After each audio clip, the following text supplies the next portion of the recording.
Magandang araw mga kaibigan. Tuwang-tuwa ako at tawang-tawa sa pinapanood kong Senate hearing sa Senado na tungkol sa budget ng Defense Department ng ating bansa. Sa YouTube, doon ko napatunayan na ang ating mga senador ay talaga namang magigiting at dahil talagang makabayan. Sinabi na mismo ni Senator Bato de la Rosa na hindi nila guys sinusulong ang interest ng China, kasi si Senator Robin nga for 6 years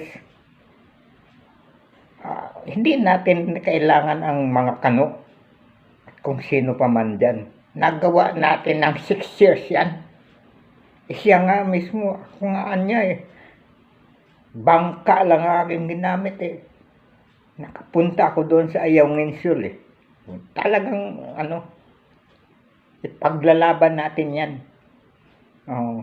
Di natin kailangan ang mga kano kung sino pa man. Yun guys, talagang magiting na magiting ang ating senador. Hindi tayo nagkamali na ibinuto natin na naging number 1 yan. Pagkatapos, napakatalino pala.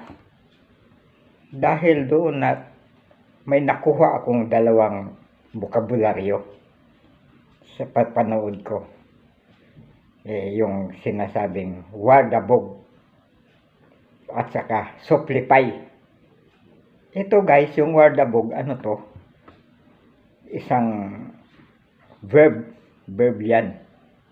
Ang ibig sabihin ay trying to escalate war. Yun. Nag-iimbita ng giyera, parang ganun.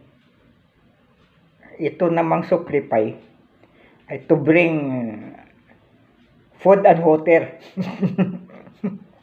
and other necessities. Yun. Magdala ng mga pagkain, tubig at iba pang mga pangangailangan.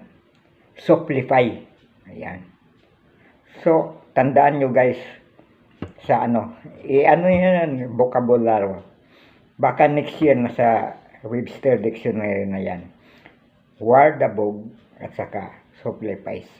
Hanggang dito na lamang mga kaibigan. At huwag nyo akong kalimutan i-follow, like, comment and share.